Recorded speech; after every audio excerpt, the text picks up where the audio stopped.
진행 맡은 맹수진이라고 하고요. 뭐 황경영 감독님 다 아시겠지만 다시 한번 인사 부탁드리겠습니다. 예, 안녕하세요. 저는 방금 보신 영화 마이파더를 만들었던 감독 황동혁입니다. 반갑습니다. 아시는 분들이 대부분이실 거라고 믿지만 그래도 소개 간단하게 드리면 마이파더가 장편 데뷔작이셨고 2007년도 작품이었죠. 예.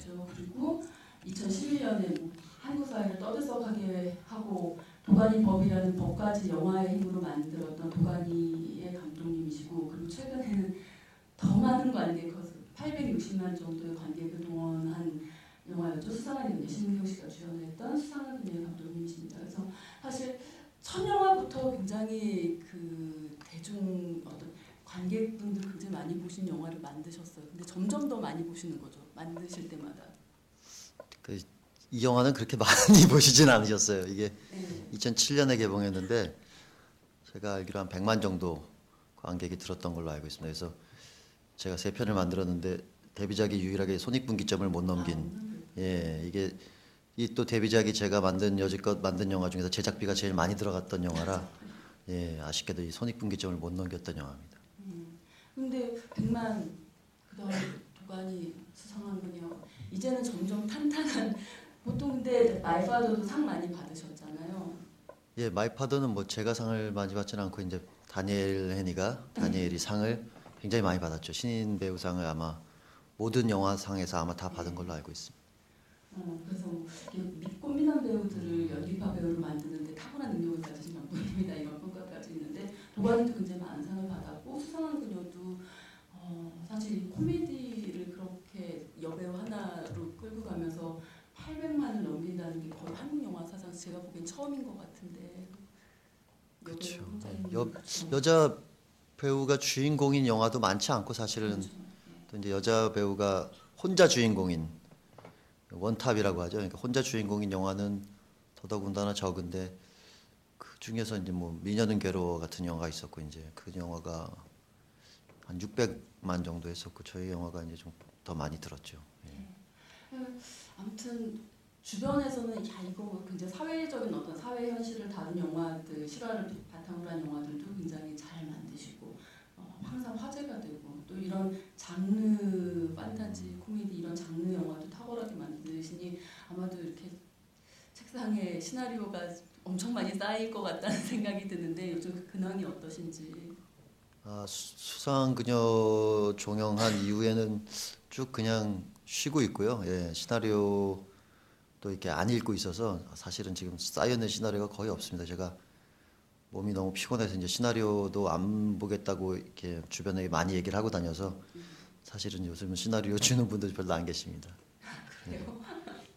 알겠습니다. 지금 이제 쉬고 계시는 상태, 그러나 아마도 작품 들어가시려고 하면 언제든지 들어가실 수 있을 것 같은데, 사실 이제 마이파더 같은 경우도 역시 실화였고 도가니도 실화에 기초한 영화였는데 궁금하더라고요. 그러니까 이 에런 베이츠라고 하는 인물 실제로 지금 이제 끝에 에필로그에도 계속 이렇게 나오고 있는데 정말 어느 정도까지 이 영화가 사실에 근거하는 거고 그런지 좀 예. 이 영화를 만들기 전에 이제 에런 베이츠라는 친구를 인터뷰를 하려고 이제 미국에 갔었는데요. 제가 그때는 좀 약간 뒷얘기가 있는데 그때는 제가 감독으로 인터뷰를 하러 간 게 아니고 제가 미국 유학생 시절인데 그 작가분하고 프로듀서분이 에런 베이츠를 인터뷰를 하러 온 분들의 운전과 통역을 이제 해주러 에런 베이츠를 만나러 갔었어요. 그래서 에런 베이츠라는 친구가 아리조나에 사는데 갔다가 이제 그 친구를 인터뷰를 하고 나서 나중에 제가 이 영화의 감독이 돼버렸죠. 네.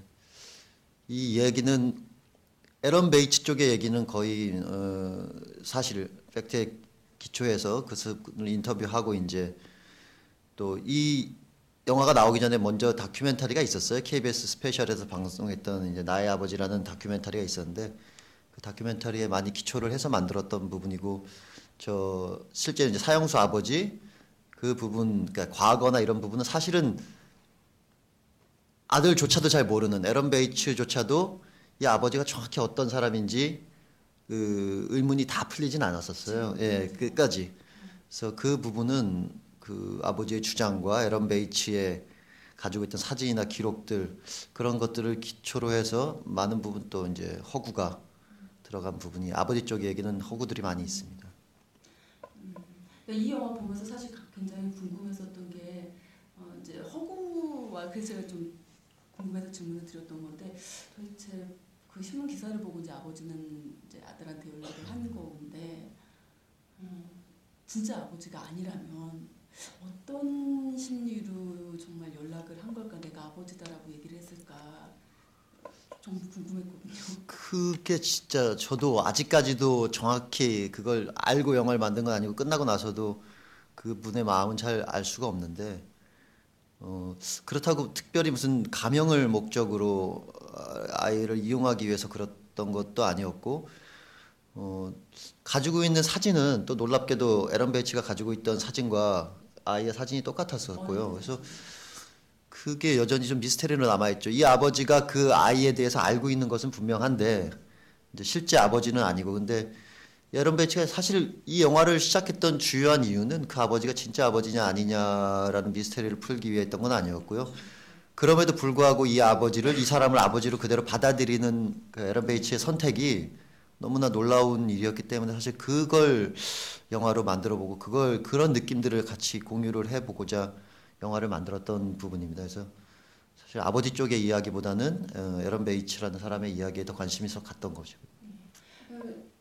감독님이 이제 이런 어떤 입양알 관련된 영화를 만드신 게 이제 장편 데뷔작이지만 그 전에 단편도 있었던 걸로 알고 있고 제목이 뭐예요? 미라클 마일이라는 제가 미국 유학 시절에 이제 졸업 작품으로 만들었던 단편 영화인데 사실 이 영화를 마이파더를 제가 연출을 하게 된 게 그 영화 때문에 그 영화가 미국의 입양간 입양아와 그 입양되었다는 어릴 적 입양되었다는 오빠를 찾으러 온 한 한국 여자애가 잠깐 동안 만나서 벌어지는 LA에서 벌어지는 이제 사건에 대한 얘기였는데 그 영화가 이제 한국 영화제에 소개되면서 제가 이 영화를 준비하고 있던 분들이 저한테 연락을 주시고 해서 마이파더라는 영화를 제가 연출을 하게 됐습니다. 근데 그 단편을 만들었던 이유는 굳이 입양아에 대한 영화를 단편을 만들었던 이유는 제가 그 그러니까 가족 중에 저희 고모님이 굉장히 어릴 적에 입양을 가셨어요. 집안이 좀 어려워가지고 어릴 때 저희 집이 그래서 아주 어릴 때 이제 막내 고모가 미국으로 입양을 보내졌는데 그분이 나중에 이제 성인이 되어서 그 어머니를 만나러 한국에 왔었어요. 그때 제가 중고등학생 정도 됐던 것 같은데 그때 그 두 사람의 그 만날 때의 모습이 굉장히 제 기억에 오래 남아서 말이 안 통하는 엄마와 딸의 그래서 아마 제가 입양 얘기에 좀 더 관심을 가졌던 것 같고 단편 영화를 입양아 얘기로 찍었던 것 같습니다. 네, 알겠습니다. 사실 이 영화를 보면서 그러니까 영화가 가족에 관한 거, 가족이란 무엇인가 정말 이게 핏줄이라는 것과 핏줄을 나누지 않았어도 가족이 될 수 있는 어떤 그 가능성 이런 것들에 대해서 굉장히 여러 가지 질문을 한다는 생각이 들었고 그거는 이제 감독님의 어떤 가족 경험 체험 이제 그 속에서 나왔다는 생각이 들어서 그러니까 이 작품에서 다루는 이 주제가 결국 이렇게 좀 예사롭지 않다라는 느낌이 드는데 에런 베이츠라는 사람이 왜 그런 선택을 할 수 있었을까라는 생각을 해봤어요. 근데 뭐 그분을 인터뷰를 했을 때 이제 그분은 되게 단순하게 말씀을 하시더라고요. 자기는 입양을 와서 지금의 부모님들이 굉장히 좋으신 분들이었어요. 그 백인 부모님들이. 이 부모님을 만나게 된 것도 자기 인생에 너무나 큰 축복이라고 생각했고 항상 감사했고 또 돌아가서 오랫동안 부모를 찾은 끝에 그 사람을 본인이 아버지라고 이제 얘기했던 그 한국의 아버지를 만나게 된 것도 그 사람의 유전자 검사 결과와 상관없이 그 만남 자체가 굉장히 자기한테 큰 축복이라고 생각을 한다. 그렇기 때문에 피와 상관없이 나는 이 사람이 나의 아버지라고 생각을 한다라고 되게 명쾌하게 얘기를 하시더라고요. 그래서 어떻게 저렇게 쉽게 그래도 혈육을 찾아서 온 사람이 저런 결정을 내릴 수 있었을까라는 생각을 혼자서 좀 해봤는데 아마 그 양부모님들의 어떤 그 사랑 속에서 커온 환경이 되게 큰 게 아닐까라는 생각을 해봤습니다. 사실은 피 한 방울 안 섞인 부모 자식 관계인데 정말로 뭐 피가 섞였든 안 섞였든 너무나 그 좋은 관계로 진짜 뭐 그 이상의 어떤 혈육 이상의 관계로 부모 자식으로 맺어진 그 관계가 그렇게 자라온 그 세월이 아마 피와 관계없이 이 아버지를 이 감옥에 있는 사형수를 자신의 아버지로 받아들이게 만든 어떤 경험과 힘이 아니었을까 하는 생각을 좀 해봤어요. 그래서 사실 가족이라는 게 어차피 남에서 출발하잖아요. 혈육이라는 게 피 한 방울 안 섞인 피가 섞이면 오히려 결혼을 못 하니까 피 한 방울 안 섞인 남녀가 만나서 시작되는 게 그것이 가족인데 그런 의미에서 본다면 예, 충분히 어떤 식으로든 이 아버지와 아들의 관계도 피해와 관계없이 더 큰 의미의 가족으로 다시 한번 이 사회적 의미를 갖는 게 아닌가 하는 뭐 그런 생각들을 좀 해봤습니다. 이 영화를 찍으면서. 예, 감사합니다. 실제로 저도 이제 보면서 그 아버지의 사랑에 대해서 아버지는 가셨지만 그 고장난 차를 빨간 자동차를 고쳐야만 하는 이제 아들의 그 어떤 그 생각들 이런 거 보면서 그러니까 아버지에 대한 그 극진한 마음, 애정을 느낄 수 있었고 그러면 양부에 대해서 그런 감정이 있다면은 정말 이 감옥에 있는 아버지가 나를 사랑한다는 것만 확신할 수 있다면 아버지로 받아들일 수 있겠다는 그런 생각이 들고 그게 물론 이제 어찌 보면 그 경계에서 한쪽에서 이쪽 저쪽에서도 다 이렇게 주변인이다 넌 우리가 아니야라는 얘기를 들은 어떤 존재지만 바로 그런 위치에 있었기 때문에 더 포용력 있게 다 더 넓게 받아들일 수 있는 어떤 상황들이 아니었나. 그렇죠. 예, 가족의 시작은 방금 말씀드렸듯이 피가 아니라 가족은 사랑에서 시작되잖아요. 두 남녀의 피 한 방울 안 섞인 남의 이 사랑에서 시작되는 거니까 결국은 뭐 사랑으로 이 관계도 충분히 가족으로 받아들여질 수 있는 상황이 된 게 아닌가. 아무튼 그런 사랑 속에서 자라온 사람이었기 때문에 이런 선택을 할 수 있었던 것이 아닌가 생각합니다. 고맙습니다. 예, 지금부터 이제 여러분께 마이크 드리도록 할게요. 많이들 가셨지만 그래도 또 많이 남아 계시네요. 예, 영화 보신 느낌이나 아니면은 뭐 질문 있으시면 손 들어주시기 바랍니다. 어떤 것든지 좋고요, 의견도 좋습니다. 예, 예 마이크 가도록 할게요. 혹시 그 마지막 면회 장면 때 있잖아요. 그 앨범 보여주고 그때 아버지가 막 사진을 구할 때 되게 고생하셨던 걸로 알고 있는데 그 사진을 구하는 그 장면을 보여주고 나서 그 면회 장면 때 그 사진을 왜 그때 안 주고 편지를 통해서 보냈는지. 아, 그 뭐야? 엄마 사진. 네, 엄마 사진 그게 원래 좀 더 있었는데 이렇게 영화에 편집이 됐어요. 갑자기 저도 이 영화를 안 본 지가 오래됐거든요. 그래서 이게 사연이 좀 있는데 원래 그 가지고 있는 장면이 있어요. 지금 여기도 있나? 아마 편집이 됐을 텐데 가지고 있는데 차마 이걸 타이밍을 못 잡고 못 주고 있다가 그 감정이 격해져서 결국 그걸 못 주고 나온 걸 깨닫고 원래 다시 그걸 주려고 돌아가려고 몸부림치는 장면이 있습니다. 김명철 선배님이 그 아버지가 그 장면이 있는데 그 장면이 그 뭐 같은 여러 가지 이유로 편집이 돼 버려서 그래서 좀 그게 그때 못 준 이유가 아직 영화에서는 정확히 이제 설명이 안 되는 거죠. DVD에 보시면 삭제 장면에 있는데 DVD 현재 아마 파는 데가 삭제 장면까지 있는 DVD는 파는 데가 없는 걸로 알고 있습니다. 제가 어제 대여점에서 다시 빌려서 봤는데요. 그 영화 DVD는 있는데요. 네. 그 커멘터리나 뭐 이런까지 네. 다 있는 DVD는 아마 어디서 구할 수 있는지 모르겠네요. 알겠습니다. 또 질문 있으시면 손 들어주세요.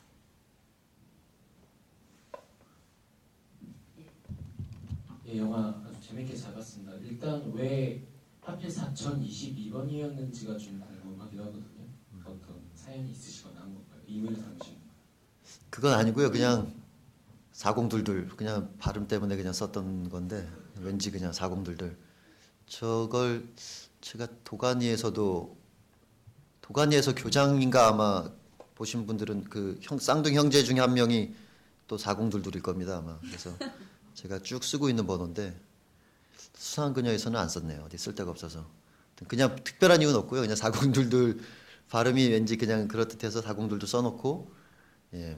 그 다음 영화까지 썼던 기억이 납니다. 전화번호는 그거 아니시죠? 전화번호는 아니고요. 그 제가 시나리오만 쓰고 못 들어간 영화가 있었는데 이제 거기서 차 번호도 4022로 해서 쭉 4022를 밀고 있었는데 예, 특별한 이유는 없습니다. 자 질문 예. 저 더 뒤에요, 남자분요? 한 가지만 더 여쭤봐도 될까요? 혹시 피해자 가족도 직접 인터뷰를 하셨나요?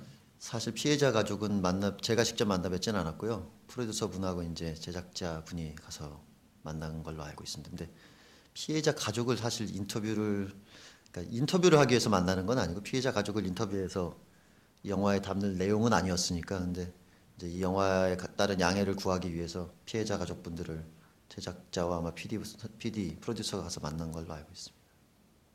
저는 사실 이 영화에 제가 오히려 이 영화를 만드는데 방해될까봐 아버님도 굳이 찾아가진 않았어요. 그 교도소의 면회를.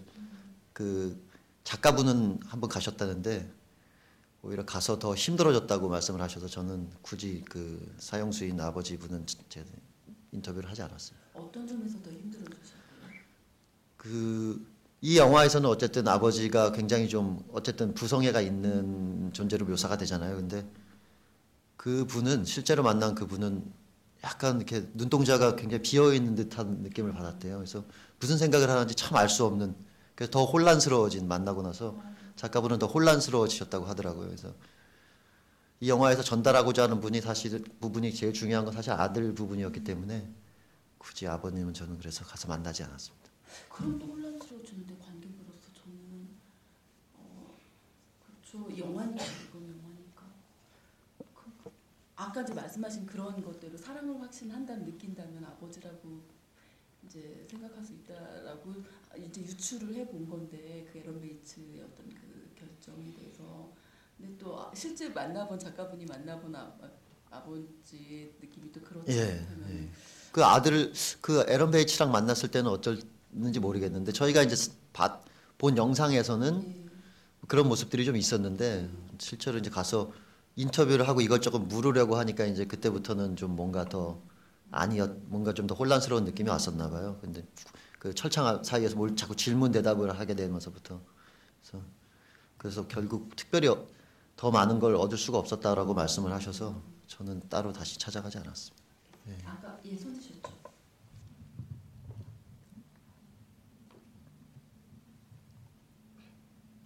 예, 여러 가지 생각을 하게 되는 영화인 것 같은데요. 근데 여기서 문제를 많이 다뤘는데 좀 병사를 통한 무슨 한미 관계의 불편한 진실 같은 것도 다뤘고, 그 다음에 입양 문제지만 감독님은 좀 사형 문제에 대해서 많이 좀 얘기하려고 하시는 것 같아요. 제가 보니까 영화를 통해서. 그리고 그 입양에 대해서 항상 나오면 핏줄 의식 같은 거 있지 않습니까? 이 뿌리 박힌 유교 정신 때문에 우리 아이들을 우리가 못 거두는. 근데 요즘 어떤 연예인들은 그걸 좀 모범을 보여가지고 실천을 하는데, 근데 감독님 작품에서는 그런 거를 좀 그런 정신이 좀 녹아있지 않는 것 같아요. 별로. 어떤 부분이요? 우리가 못 키우는 거 있지 않습니까? 우리가 못 거두는 문제, 그런 현실은 좀 다뤄줬으면 하는 게 제가 좀 아쉬운 부분이 있어서 제가 말씀드리는 겁니다. 예, 사실 그 부분에 대해서는 뭐 알고는 있었는데요. 우리 국내 입양률이 많이 떨어지는 걸 알고 있거든요. 그래서 많이들 또 해외로 가고, 그리고 그 문제뿐만이 아니라 또 이제 해외 입양을 시켰을 시에 받는 아마 지원금인가 뭐 그런 부분이 또 국내 입양보다 더 높다고 들었어요. 그래서 억지로 해외 입양을 시키려는 기관들도 있다라고 이제 들었었는데, 그래서 상대적으로 이제 국내 입양률이 많이 떨어지고, 사실 뭐 이 영화 안에서 뭐 그 모든 부분을 다 담기에는 하여튼 제 역량이 좀 부족했던 것 같고요. 그 미군 같은 얘기들은 이제 실제 에런 베이츠를 인터뷰를 하고 같이 에런 베이츠와 친했던 그 카츄샤 분들 인터뷰했을 때 이제 나온 에피소드들이나 이런 것들을 좀 넣어봤습니다.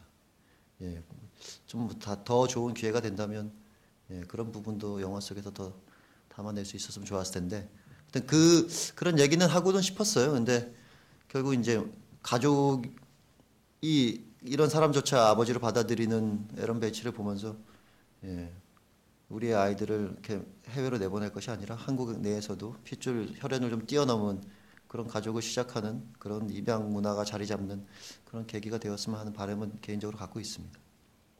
지금 이제 이 영화가 상영되는 것도 영상자료원에서 진행하고 있는 입양 영화에 관한 영화제인데 그 중에 하나의 작품 상영이 되고 있는 건데 얼마 전에 그 상영했었던 피부색깔 꿀색이라든지 프랑스인 김명실이라든지 이런 작품들이 다 그런 어떤 해외 입양을 통해서 그 한국의 어떤 그 입양이라고 하는 현실들을 굉장히 좀 다루고 있는 각자의 방식으로 다루고 있는 것 같아서요. 이 영화들을 좀 어떤 한 편의 영화가 모든 것을 다 이야기할 수는 없고 각자 이렇게 좀 포커스를 맞추는 부분들이 좀 다르기 때문에 좀 여러 개를 보시면 아마 좀 더 현실에 대해서 조금 더 이렇게 고민할 기회가 되실 것 같습니다.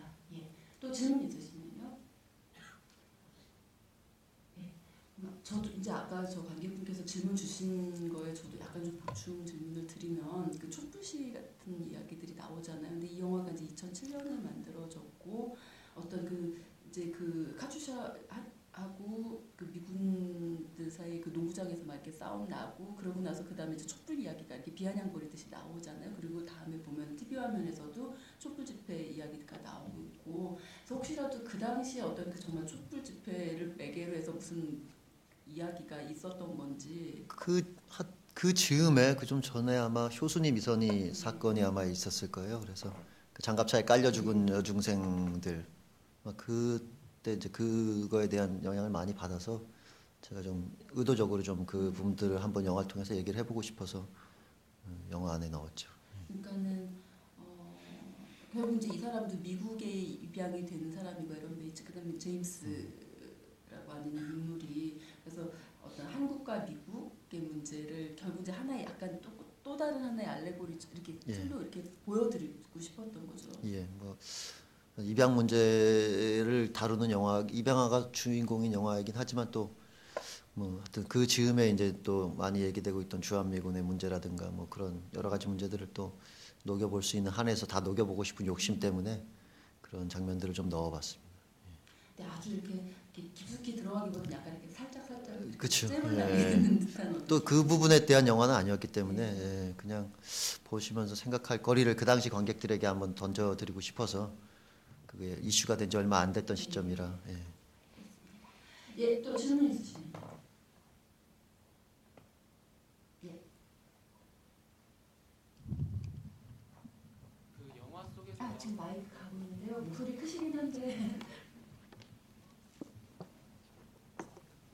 그 영화 속에서 보이는 그런 황남철은 어떻게 보면 그 공은철한테 아무 이유 없이 자기가 아버지라고 속였고 마지막에도 감정에 못 이겨서 좀 범죄 행위를 과거에도 물론 저질렀지만 나중에 교도소 안에서도 감정을 이기지 못하고 결국 구성에만 있었지 좀 어떻게 보면 사회적으로는 사람들이면 되게 좀 말 그대로 범죄자 중에 그런 살인마 중에도 살인마가 아닌가 이런 아버지조차 이제 이런 사람조차 이제 아버지로 받아들이게 할 그런 좀 극적으로 많이 끝으로 좀 많이 다가갔다는 느낌이 들었거든요. 이런 사람조차 이제 아버지로 그러면 거기에는 어떤 감독님의 그 가족에 대한 기준이 좀 명확하게 담겨 있다고 생각을 하는데 거기에 대해서 좀 여쭤보고 싶습니다.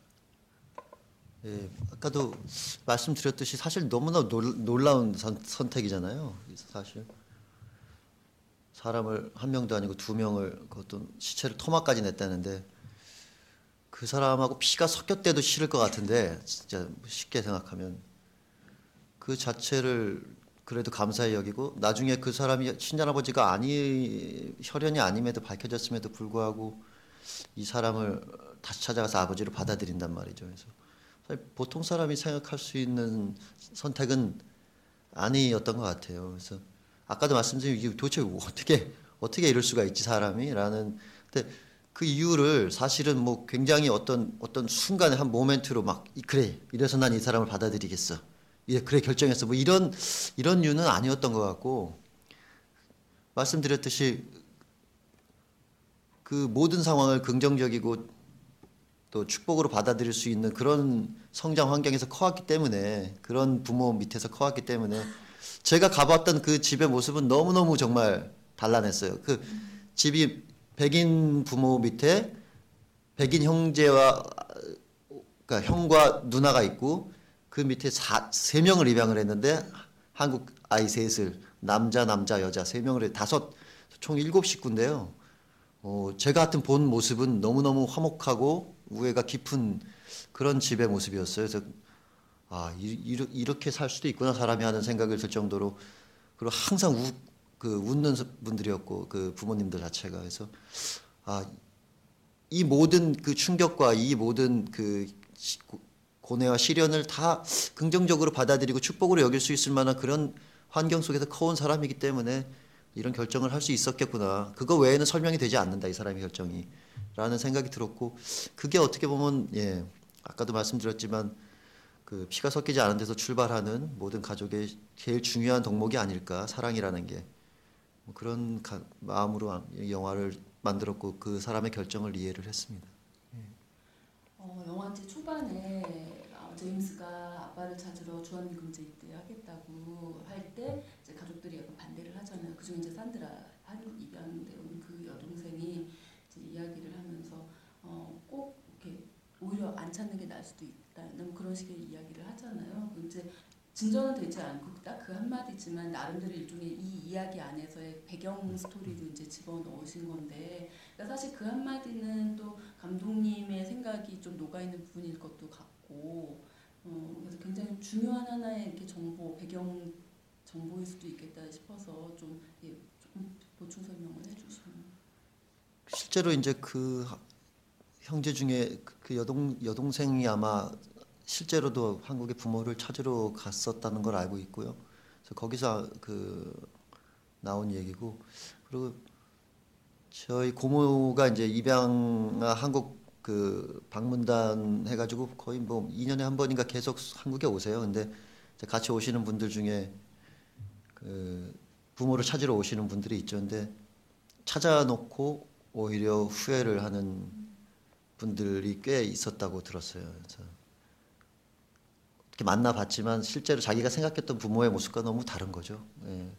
그런 감격적인 상봉도 없고, 그 부모가 살고 있는 모습은 너무 사실 어떻게 보면 비참하고, 그래서 그 이후에 관계에 어떤 진전도 없고, 뭐 흔히들 입양아가 부모를 찾으면 다 울면서 뭐 끼안는 그런 그 그림들을 생각할 텐데 그것과 다른 만남들도 많다고 들었습니다. 그래서 그런 얘기도 좀 해보고 싶어서 여동생의 입을 통해서 그 얘기를 했습니다. 또 손 들어주시면요. 거기 남자분 먼저 하시고요. 그 다음에 여기 중간에 할게요. 감독님이시니까 어느 정도 허구도 들어가고 권한이 있지 않습니까? 제가 질문 드리고 싶은 것은 그 김영철 씨 역인가? 그분을 갖다가 어머니 역할로, 여자 역할로 한번 좀 바꿔봤으면 한국인의 정서에 훨씬 맞지 않았을까 하는 생각인데, 그렇게 좀 비틀어보는 생각은 좀 안 해보셨는지요? 그건 또 너무 제가 받았을 때부터 이 영화의 제목은 나의 아버지였는데 갑자기 여기서 나의 엄마로 바꾸는 건 정말 천동설과 지동설이 바뀌는 순간 같은 느낌이라 거기까지는 생각을 안 해봤고요. 그 엄마는 직접 좀 느낌이 좀 다른 것 같아요, 그렇죠? 영화가 전혀 다른 색깔일 것 같은데 직접 낳았다고 주장하는 사람과 아버지라고 주장하는 사람의 느낌은 좀 다를 것 같은데, 생각해 볼 수 있는 허구로 만든다면 발상이기는 한 것 같네요. 근데 만들 당시에 이제 거기까지는 생각을 안 해봤고, 도대체 이 아버지는 누굴까 그 고민하느라고 거기까지는 생각을 못 해봤던 것 같습니다. 네. 그리고 아까 여기 중간에 손 드신 분이요. 굳이 다니엘 헤니가 공문철 역할로 캐스팅된 이유는 그 실존 인물과 다르게 100% 한국 PET만 이 캐스팅 굉장히 어려웠어요. 왜냐하면 그냥 한국 배우를 시키면, 한국 남자 배우가 하면 이게 진정성이 많이 깨질 것 같은 느낌이 있었거든요. 일단 한국말을 잘 못해야 되는데 뻔히 우리가 다 잘하는 걸 아는 배우가 나와서 말을 더듬는 것도 참 이상할 것 같고, 그 배우가 또 영어를 유창하게 하는 것도 굉장히 거슬릴 것 같고, 물론 뭐 국가대표 같은 영화에서는 뭐 한국말을 유창하게 그냥 하정우 씨가 하면서 입양아라고 밀어붙이긴 했는데, 그건 이제 스키점프에 관한 영화니까 뭐 그냥 넘어갈 수 있는 부분이죠. 이건 정말 이 혼자서 이 영화를 끌어가는 역할이라 그게 진정성이 좀 없으면 안 될 것 같다는 생각을 했는데, 당시에 그런 면으로 사실 할 수 있는 배우가 아예 없었죠. 없는데 지금은 보이지도 않지만 뭐 데니스 오라는 친구가 있었고 하여튼 몇 명 없었던 것 같아요. 거의 유일한 대안이 아니었나 싶어요. 그래서 그 다니엘 헤니가 혼혈이라는 사실이 좀 걸리긴 했었는데 영화 안에 일단 진정성 있게 연기를 해내면 그 부분들은 좀 다 영화적으로 포용이 될 거라고 생각을 했고 실제로는 이제 혼혈 부분을 걱정은 안 했고요. 더 많이 걱정했던 건 다니엘 헤니가 연기를 잘할 수 있을까? 이 영화에 연기를 해낼 수 있을까? 이제 그 걱정을 더 많이 했던 것 같아요. 그 당시에 다니엘 헤니가 삼순이로 데뷔를 해서 했던 연기가 그거랑 딱 그거 하나밖에 없었거든요. 그 영화 뭐죠? 엄정화 씨랑 나왔던 미스터 로빈 꼬시기. 미스터 로빈 꼬시기가 저희 영화 그러니까 준비할 무렵에 개봉을 했었는데 그 극장 가서 제가 보고 어떻게 해야 되지 하는 생각을 사실은 했었어요. 주변에서 많이 말리기도 했었고. 근데 만나봤을 때 오히려 좀 확신이 생겼어요. 이 친구가 그 백인 부모와 이제 입양을 간 한국 어머니. 그러니까 다니엘 헤니의 어머니가 미국으로 입양 가셨던 분이에요. 그 사이에서 태어났는데 미시간이라는 동네에서 컸는데 이제 미시간이라는 동네는 굉장히 시골이죠, 미국에서도. 그래서 그러니까 동양인이 자기밖에 다니엘은 미국 가면 동양인 취급을 받으니까 자기밖에 없는 동네에서 컸대요. 그래서 굉장히 그것 때문에 놀림도 많이 받고 그 이방인처럼 살았던 경험을 가지고 있더라고요. 그래서 어떻게 생각하면 입양아가 겪었던 느낌과 비슷한 느낌을 어머니를 통해서 그리고 자기 자신의 히스토리 속에서 그 감정들을 가지고 있는 친구였어요. 만나서 얘기를 해보니까. 그래서 이 친구 안에 있는 이런 진정성만 끌어낼 수 있으면 이 연기를 정말 누구보다 잘해낼 수 있겠구나 하는 그때 생각이 들었고, 뭐 보셔서 알겠지만 다니엘 헤니의 일생일대 가장 베스트 연기를 보여줬고요. 누가 했어도 다니엘 이상의 연기는 아마 이 작품에서는 할 수 없었을 거라는 생각을 합니다. 그래서 궁금한 게 저도 그 미스터 로빈 이 영화 보고 사람이 이렇게 변할 수가 있구나라는 생각이 들었는데, 그러니까 이거는 감독님 영화를 보면 사람들이 굉장히 그런 이야기를 많이 한단 말이에요. 그러니까 별로 이렇게 그동안 연기의 두각을 나타내지 않았던 배우들이 이상하게 감독님 영화에서는 이렇게 빛을 발하는. 그러니까 사실 좀 이렇게 신인급의 배우들을 데려다 이렇게 좀 주연을 많이 맡기시기도 하고 또 그분들의 연기를 최고치로 뽑아내는. 근데 이건 어찌 보면 이제 그 연기 지도라는 측면에서 좀 어떻게 하시는지. 선택의 여지가 없는 경우가 좀 있고요. 그러니까 다니엘 같은 경우도 이제 선택의 여지가 다른 배우가 어차피 없으니까 어떻게 되든 다니엘이랑 해야 됐으니까. 공유 씨, 도가니 공유 씨 같은 경우도 공유 씨가 그 영화의 기획자였어요. 도가니 같은 경우는 그 소설을 읽고 그 소속사에다가 이거 영화로 한번 해보면 좋겠다라는 얘기를 했었고, 사실 저는 시나리오를 쓰던 중간에 공유를 바꾸려고 했었어요. 그래서 회사에 얘기를 해서 도저히 공유를 놓고는 글이 안 써진다. 도대체 어떻게 이미지가 강인호라는 역할을. 그래서 차라리 이거는 김윤석 씨나 송강호 씨 같은 사람이 이렇게 얼굴에 주름이 좀 있는 그런 남자가 해야 어울리는 역이 아니냐 해서 바꾸려고 했다가 실패를 했죠. 나중에 이제 공유한테 얘기하기가 섭섭해하던데. 근데 빠져나갈 군형이 없을 때는 이제 그 배우에 맞춰서 시나리오를 좀 바꾸기도 하고요. 그래서 도가니 같은 경우는 그 소설을 좀 바꿨죠. 원래는 와이프한테 굉장히 시달리는, 와이프가 그러지 마라, 와이프가 중심이 되는 영화였는데 그 가족 관계가, 공유가 커피 프린스를 한 직후고 이래서 와이프가 있다는 그림 자체도 잘 그려지질 않고 해서 와이프를 죽였죠. 제가 와이프를 죽이고 어머니를 만들어서 이제 어머니가 내려와서 올라가자라고 설득을 하고 하는 식으로 이제 그 배우에 맞는 방식으로 조금씩 바꿔 나가는 식으로 했고요. 다니엘도 마찬가지고. 그리고 뭐 그 안에 그러니까 그래도 뭔가 한 분야에서 유명해진 사람들은 그냥 얼굴만 갖고 꼭 되는 건 아니라고 보거든요. 그래서 잠재성들이 다 있기 때문에 그 잠재력만 끌어내주면 되는 부분이고, 감독한테 제일 중요한 부분은 무슨 그렇다고 그분들 앞에서 제가 이렇게 해라고 연기 지도를 제가 그분보다 연기를 더 잘하는 게 아니니까 할 수는 없는 부분이고, 신뢰를 주는 게 제일 중요한 것 같아요. 신뢰가 쌓이면, 그러니까 배우는 자기가 자기 연기를 스스로 모니터링을 하면서부터가 좀 망가진다고 생각을 하거든요. 그러니까 누굴 믿는 게 아니라 연기하면서 내가 잘하고 있나를 스스로 생각하게 되면 그 연기가 안 좋아진다고 생각을 하는데, 배우랑 얘기를 많이 하고 술도 많이 마시고 그리고 좀 친해지고 마음을 터놓고 하게 되면 어느 순간부터 이제 감독의 결정과 디렉션을 믿게 되고 그러면 스스로 머릿속에서 계산을 하지 않고 편하게 연기를 좀 하게 되고 그리고 제가 이제 그것이 이제 오케이다 아니다라고 얘기했을 때 그걸 믿게 되고 그러면서 더 연기가 좋아졌던 것 같아요. 그래서 다니엘 같은 경우도 초반에 보여줬던 연기보다 영화를 찍어 나가면서 연기들이 계속 좋아졌고요. 그래서 그 이 사진관 유리창 깨면서 하는 연기는 영화 이제 거의 촬영 막판쯤에 보여줬던 연기들이에요.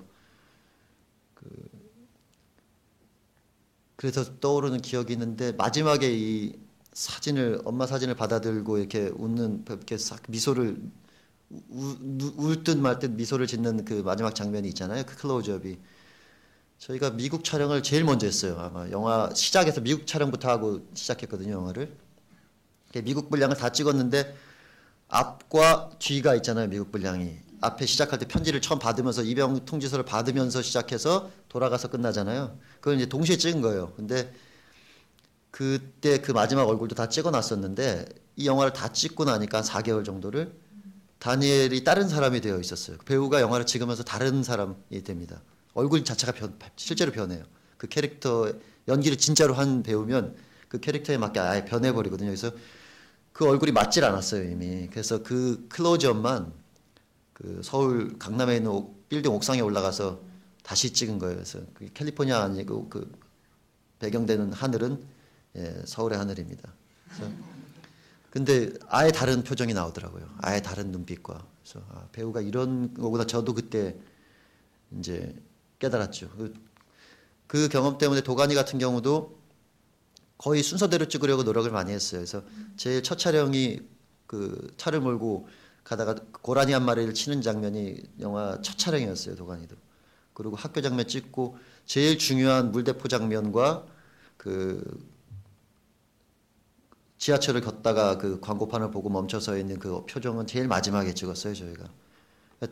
마찬가지로 다른 사람이 되어 있어요. 앞부분과는. 그래서 그런 경험들을 했죠. 연기가 점점 이 캐릭터에 빠져들고 감독과 또 신뢰가 쌓이면서 점점 이렇게 배우의 얼굴과 눈빛이 변하는 그런 경험들을 해서 아마 그런 게 그래도 이 배우들이 연기를 하는데 좀 도움이 되지 않았나 하는 생각이. 근데 만약에 그렇게 시간 순서대로, 그러니까 시나리오 순서대로 찍는다 그러면 사실 이렇게 시간이나 촬영 기간이나 그러니까 예산이나 이런 것도 좀 더 들 가능성이 무조건 다 맞춰서 찍을 수는 없고 이제 가능한 범위를 찾아보는 거죠. 그래서 우선순위를 따져서 무조건 뒤에 찍어야 될 것을 정해놓고 그 부분을 안 바꾸는 거죠. 그러니까 다 순서대로 찍을 수는 없고요. 있습니다. 예, 또 질문 있으시나요?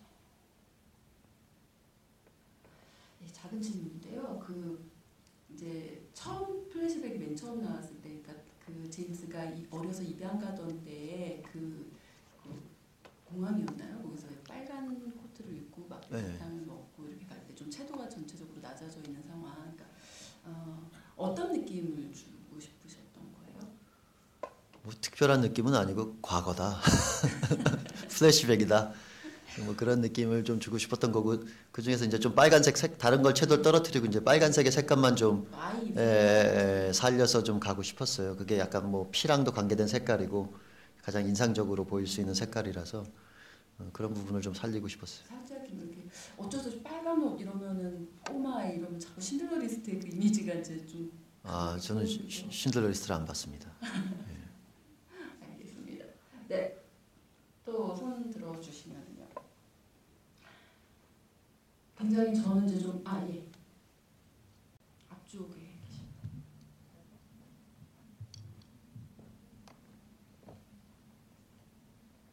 예, 저 영화 정말 잘 봤습니다. 예, 처음에 이 영화에 대한 얘기를 들었을 때 좀 약간 오해를 했었습니다. 처음에 이제 이 영화의 주요 스토리를 봤을 때 이거 감독님이 너무 사람들 눈물을 빼려고 참 심파적으로 스토리를 잡으신 게 아닌가 그랬는데 오늘 영화 보면서 참 두 번 놀랐거든요. 처음에는 이제 실화라는 데서 놀랐고 또 맨 끝에 이제 영화 끝날 때 영화 보면서 중간에 이것도 너무 영화적으로 많이 각색이 된 게 아닌가 했는데 또 뒤에 장면을 보니까 감독님께서 굉장히 그 실제 이야기에 맞춰서 영화를 만드시느라고 많이 고생하신 것 같더라고요. 그래서 영화를 2번을 완성을 하면서 봤으니까 제가 궁금한 거는 조금 아까 얘기랑 좀 연결되는 부분인데 다니엘 헤니 씨 말고 이제 다른 그 아버지 역을 맡으셨던 김영철 선생님이나 이제 또 아마 극중에서 정말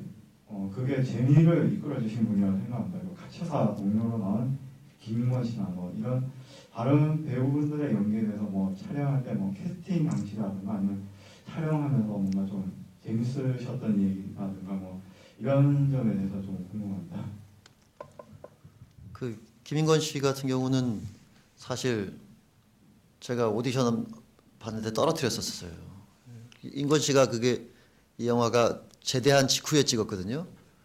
제대한 직후라서 실제로 머리도 짧잖아요. 그래서 근데 오디션 미팅 겸 오디션을 했는데 너무 막 대충 하더라고요. 근데 그래서 제가 떨어뜨려서 다른 배우를 뽑아놨었는데 그 배우가 또 다른 영화랑 겹치면서 머리를 자르네 못 자르네 하는 문제가 생겼어요. 이 카츠샤가 머리가 짧아야 되는데 그래서 다시 그럼 김인권으로 돌아가자. 그래서 이제 인권 씨 돌아갔었는데 나중에 김인권 씨 말로는 자기는 오디션을 못 한대요. 진짜 그때 가장 못하는 연기를 못하는 스타일이라고 얘기를 오디션 같은 거 약한 스타일이라고 하시더라고요. 그래서 인권 씨랑은 김인권 씨는 저 이후로 훨씬 더 유명해졌죠. 이 영화보다 이제 나중에 점점 더 큰 영화들 더 대박 치는 영화들에 많이 나오면서 더 유명해지셨는데 김인권 씨는 뭐 영화 찍으면서 내내 제일 안정감 있게 연기를 잘 해주셨고 그 김영철 선배님이 이제 정말 살도 많이 빠지시고. 살도 많이 빼고 뭐 이빨도 약간 가시고 저 역할 하시려고 여러 가지 노력을 많이 하셨는데 다이어트를 너무 하셔가지고 나중에 이제 그게 스트레스가 되셔가지고 나중에 촬영 후반에는 컨디션이 많이 떨어지셔서 노여움이 좀 많아지셨어요. 그래가지고 옛날 궁에 막 그런 할 때 그 한쪽 눈 가리고 한쪽 눈으로만 안광 레이저 빔 쏘는 그게 있잖아요. 그게 실제로 되세요. 실생활에서도 가끔 이 레이저 빔을 쏘시면 현장에 있는 모두가 벌벌 떨었던 기억이 납니다. 굉장히 무서웠던 좋으실 때는 한없이 좋으신데 한번 이제 막 이게 올라오시면 정말 이게 산길에 밥중에 가다 호랑이 만났을 때 느낌 같은 그런 느낌이 좀 있으세요. 그래서 영화 속에서 그 극중으로 이제 뒤로 가면 그렇죠. 그게 실제로 실생활에서 나오시는 분이라 되게 조심했던 기억이 나고 술도 많이 사주시고 저한테 잘해주셨어요. 근데 제 감독한테는 그래도 잘하시는데 이제 밑에 스태프들은 더 고생을 많이 했죠. 이 영화는 해외 캐스팅 관련해서도 되게 좀 화려하더라고요. 그러니까 그 스태프들 참여한 어떻게 이제 그렇게 다 구성을 하게 되는 건지. 저기 미국 촬영 분량 같은 경우 이제 한국 촬영 스태프를 안 데려가고 제가 유학 시절에 같이 일했던 저희 학교 출신들하고 같이 이제 미국에서 미국 스태프들하고 이제 영화를 찍었어요. 그리고 배우도 미국 가서 오디션을 봐가지고 따로 다 캐스팅을 한 배우들이고 저 악역으로 나오는 미군 그 친구도 이제 미국에서 캐스팅을 해서 한국으로 데려와서 촬영을 한 친구였고요. 그래서 미국 유학 직후에 찍은 영화라 그래서 미국 시스템이 저 당시에는 저 편했어요. 미국 사람들이랑 영화 찍는 게 한국에서는 오히려 영화를 안 찍어봤고 미국에서 작업을 많이 해서 그래서 오히려 한국 스태프를 안 데려가고 이제 미국 스태프들이랑 작업을 하겠다 해서 제가 아는 라인을 인맥을 다 동원해서 미국 촬영을 했고요. 한국 스태프들을 안 데려가면 또 이제 삐지시고 서운해하시니까 흔히 얘기하는 이제 감독님들, 촬영 감독님, 조명 감독님 등등 분들만 이제 관광 차원에서 모시고 갔던 기억이 납니다. 그래서 그분들은 이제 쇼핑도 다니시고 라스베가스도 한번 가시고. 그러면 이 영화 제작비가 가장 많이 들었다고 그랬잖아요. 예. 그런 게 이제 아무래도 해외 로켓 관련 부분인가요? 아니면 그 당시만 해도요. 저 영화를 이제 2006년에서 7년에 걸쳐 찍었는데 한국 영화 제작비에 거품이 좀 있었어요. 이제 한참 호황이 막 끝물이던 시절이라 좀 거품이 많아서 모든 게 다 좀씩 거품이 끼어 있던 때라 그 당시 영화 평균 제작비가 지금보다 아마 더 비쌌을 겁니다. 근데 이 영화가 예산이 38억인가 그런데 도가니는 25억이고 수상한 그녀는 35억이에요. 그러니까 제일 비싼 영화였던 셈이죠. 미국 촬영 분량 때문이기도 하지만 상당 부분은 이제 좀 거품이 지금 마이파더를 찍으라면 아마 그거보다 더 적은 예산을 아마 줄 겁니다. 알겠습니다. 네, 또 질문 있으시면 손 들어주시고요. 혹시 다니엘 헤니가 술잔을 2번을 돌리는데 어떤 의미를 두신 건가요? 2번 돌리나요? 그렇죠. 처음에 요섭이가 이거 했을 때 1번 돌리고 혼자 있을 때 1번 돌리죠. 뭐 특별한 의미라기보다는 그냥 뭔가 이렇게 생각하는 느낌을 주고 싶었는데 그냥 멍하니 있는 것보다는 예, 그 자리 그대로니까 뭔가 그 숫자를 한번 돌리면서 그 느낌 그런 뭔가를 생각하고 있다라는 뭐 그 정도로 주고 싶어 비주얼적으로 좀 주고 싶어서 그냥 멍하니 앉아 있는 것보다는 그런 느낌으로 다시 한번 넣어봤습니다. 근데 이제 그 소주를 마신 소주잔이잖아요. 근데 이제 그 전에는 미국에서는 소주를 먹은 일은 없었을 것이고 그러니까 여기서 그 김건 씨한테 이제 배우는 거고 아마도 그 이제 갈 거야라고 이제 결심하는 그 시점에 뒤에 이제 혼자서 돌리는 시점이었던 것 같아요. 그래서 그러니까 우연의 일치일지는 모르겠지만 이렇게 내가 떠나건 있건 간에 어쨌든 그 소주라고 하는 건 이제 한국의 가장 대표적인 서민 술이고 그래서 어떤 한국인이라는 어떤 그런 정체성이라는 것과 좀 맞물려서 좀 등장한 게 아닌가라는 생각을 살짝 해봤는데 그런 건 아니었고요. 아, 이게 하도 오래돼서 제가 쓴 장면은 맞는데 무슨 감정이었는지는 정확하게 지금까지 다 기억은 안 나는데 아마 뭐 그냥 그 느낌이 저는 그 돌아가는 잔을 돌리는 모습이나 돌아가는 모습이나 소리나 그런 것들이 좀 이렇게 뭔가 좀 주는 게 있었던 것 같아요. 저한테는 이 사람의 마음 속에서 일고 있는 그런 여러 가지 생각들이처럼 같이 그게 함께 뭐 돌고 있다는 느낌 뭐 그런 느낌을 좀 주고 싶었고 예, 혼자서 소주를 집을 찾을 수 있는 그런 마음이 되어 있는 아이였다라는 것도 좀 그 혼자 포장마차에 앉아 있는 걸 통해서 보여주고 싶었고요. 네, 질문 있으시면 뭐 주저하지 마시고 계속 손 들어주시고요. 예.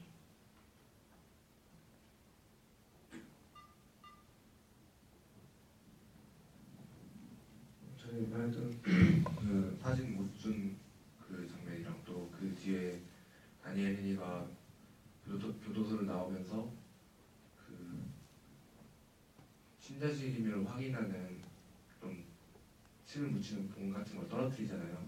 예. 그 부분이랑 좀 연결되는 건가요? 다시 한번 지금 정확히 요지를 저는 이렇게 생각을 했어요. 그 처음 중간 부분에 그 다니엘 헤니와 그 김영철 씨분과 좀 갈등이 이렇게 있잖아요. 왜 거짓말을 했냐? 내가 진짜 친자식이면은 엄마 사진을 가져와 달라 하면서 약간 확인의 매개체고 그 사진에 사용되는 거잖아요. 예. 그 사진을 구하려고 그 홍남철 씨가 이제 노력을 하시고 그 뒤에 또 이제 다니엘 헤니가 내가 진짜 친부모님을 확인하기 위해서 그 유전자 검사를 하잖아요. 근데 그 마지막 장면에 그 친자식임을 확인하는 그런 엄마 사진을 못 주는 것도 있었고, 그다음에 마지막 그 면회 때 그 유전자 검사를 할 수 있는 그런 침을 묻힐 수 있는 그 봉을 가져왔는데 확인을 못 하잖아요. 그리고 바닥에 떨어뜨리는데 아마 그건 이제 이 사람한테는 더 이상 그걸 확인하는 게 무의미해졌다는 의미죠. 예, 이 아들한테는 그 피로 이어진 것을 뛰어넘는 결정을 한 사람에게 더 이상 이제 뭐 이걸 묻혀서 한 번 더 검사를 하고 하는 게 의미가 없어졌다는 느낌으로 이 사람은 그 자체로 이제 받아들이기로 한 결정의 의미로 그 봉을 스틱을 떨어뜨리는 장면을 넣었죠. 예. 나요? 예. 또 질문 있으시면요. 저는 이게 되게 인상적이었던 장면이 그 이제 이라크 가겠다고 갈까 뭐 이런 얘기하면서 왜 비가 올 때 술 먹고 증방 그리고 이제 나올 때 비가 오는 거리에 KFC 할아버지 있는데 이렇게 가다가 네. 우산시로 좀 가는 장면 굉장히 이렇게 정서적으로 좀 와닿는데 어떤 느낌으로 그 장면을 만든 이유는 실제로 이제 저희가 캐스팅한 미국 배우 그 양부로 캐스팅한 분이 너무 KFC 할아버지랑 닮았더라고요. 그래서 캐스팅해놓고 깨달았는데, 그래서 그 뭐랄까 그 양부의 죽음 이후에 양부를 떠올리면서 그 양부의 사랑을 느끼고 양부라는 사람을 자기의 얼마나 중요한 존재였는지를 깨달으면서 동시에 그것과 동시에 피와 관계없이 이 아버지도 받아들일 수 뭐 그 양부의 사랑이 이 사람을 받아들일 수 있게 해주는 계기가 되어줬으면 하는 그런 장면을 만들고 싶었거든요.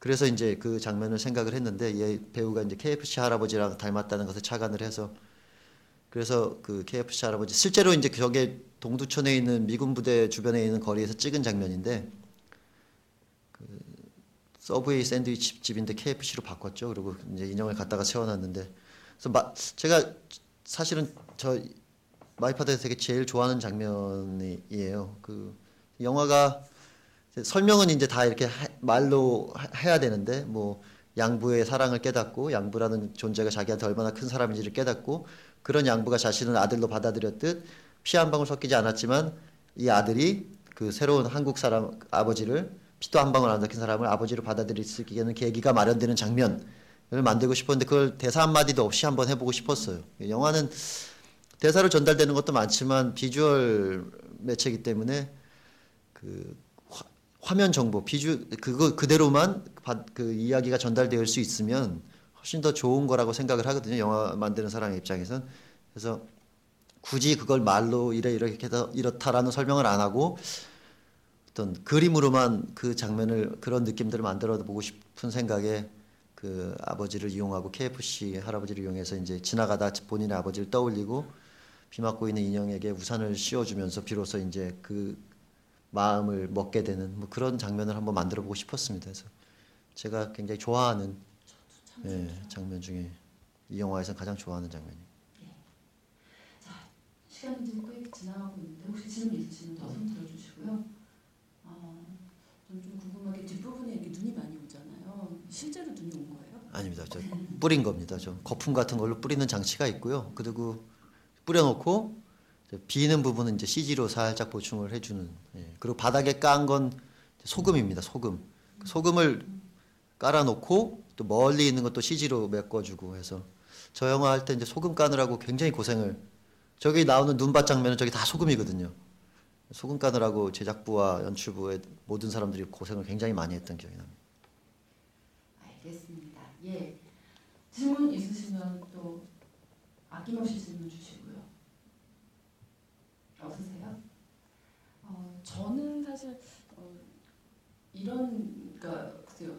이제 감독님 얘기 들으면서 이렇게도 저렇게도 이제 생각해 보게 되는데 사실 아까 이제 질문도 드렸지만 왜 이 아빠가 아들을 내 아들이다라고 해서 연락을 했을까라는 것 중에 하나 제가 나름대로 생각한 뭐 이런 것도 가능하고 저런 것도 가능하겠다 생각되지만 그 중에 한 가지는 뭐였냐면 아마도 자기 삶에 대해서 좀 되게 후회하는 그러니까 뭔가 좀 다르게 살았었더라면 어떠했을까라는 이렇게 좀 나이 든 사람이 그랬을 때 좀 일종의 하나의 환상 같은 거. 그러니까 왜 그런 생각을 하게 되냐 수상한 그녀에서 이제 그 할머니가 오두리 이제 20대의 어떤 그 이제 처녀로 다시 돌아가잖아요. 그 죽음 사진을 찍으러 갈 때 사형수라는 어떤 이 컨셉도 우연의 일치인지 모르겠는데 어떻게 이제 그렇게 힘들게 또는 약간은 후회되는 어떤 아쉬움이 남는 그런 삶을 살아온 사람들이 좀 다시 한번 새롭게 산다면 어떻게 됐을까 하는 좀 다시 시간 여행이라고 해야 될까요? 약간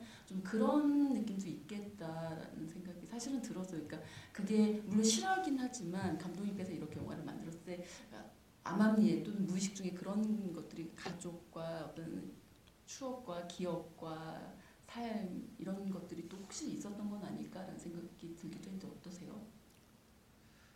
글쎄요, 참 어려운 질문이네요. 그분은 정말 알 수 없는 분이라. 근데 제가 들은 얘기로는 그분은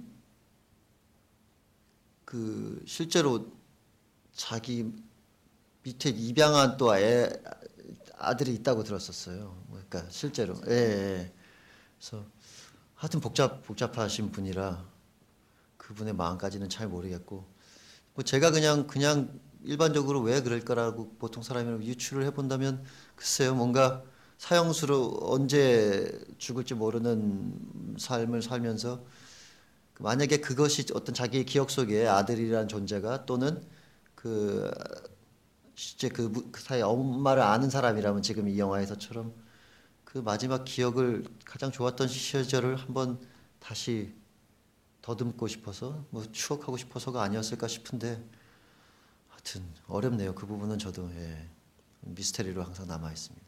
지금도 그분은 수감 생활 중. 그렇죠. 저희 한국이 지금 사형제가 있긴 합니다만 실제로 사형이 집행되지 않은 게 굉장히 오래됐기 때문에 김영삼 대통령 시절이 마지막이었나요? 예. 네.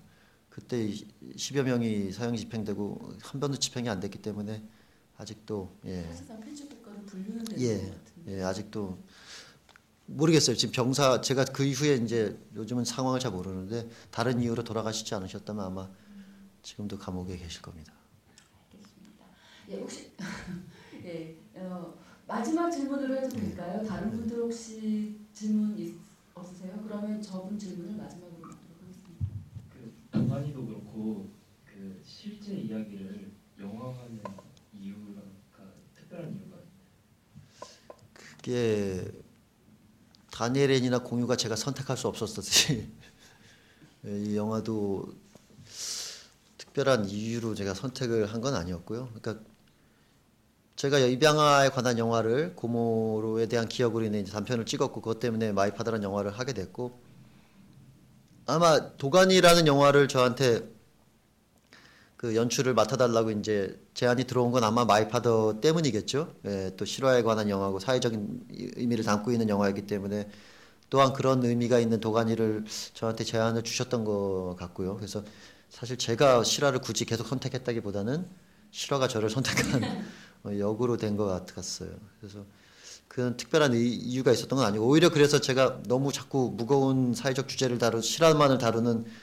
감독처럼 되는 게 너무 제가 부담스럽고 그게 싫어서 그 다음 영화는 이제 아예 그것과 상관없는 전혀 다른 영화를 한번 해야겠다라고 해서 이제 산 게 수상한 그녀였습니다. 그래서 전혀 다른 영화를 한번 해봤고요.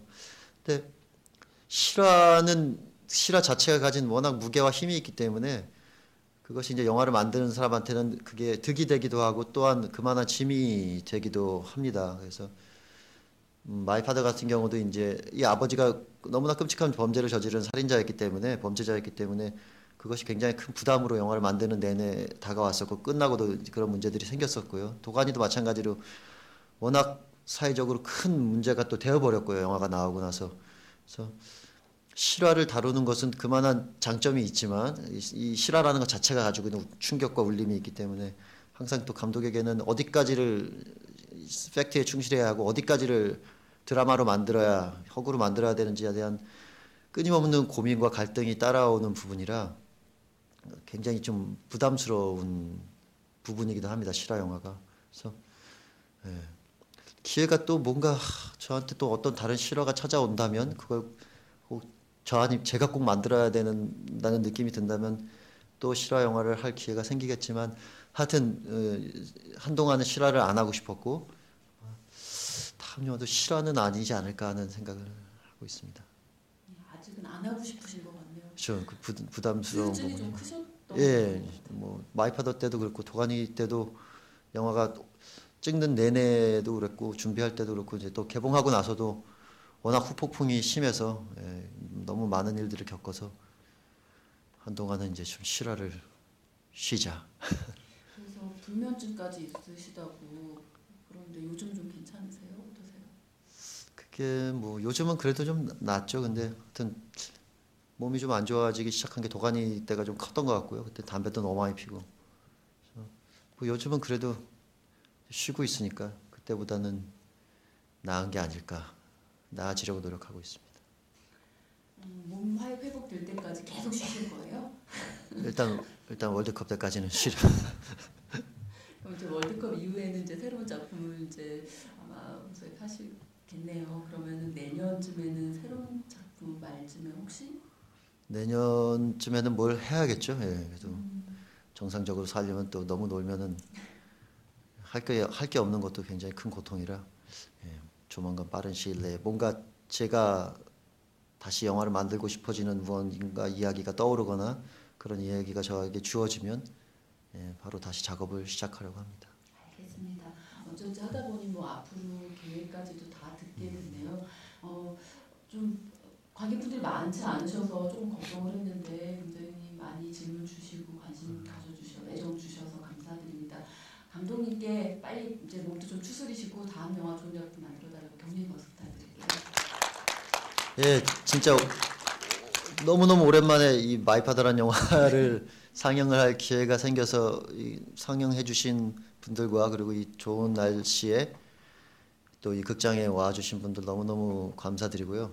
저한테는 이 데뷔작이잖아요. 그래서 언제까지나 제한테는 가장 의미가 있는 작품이고요. 전 이 작품에 대한 기억들이 또 너무 많아서 오랜만에 또 이 질의응답하면서 옛날 생각들을 많이 떠올리는 계기가 됐습니다. 하여튼 귀한 시간 내주셔서 이 오래된 영화 보러 와주셔서 너무 감사드립니다. 감사합니다. 감사합니다. 안녕히 계세요.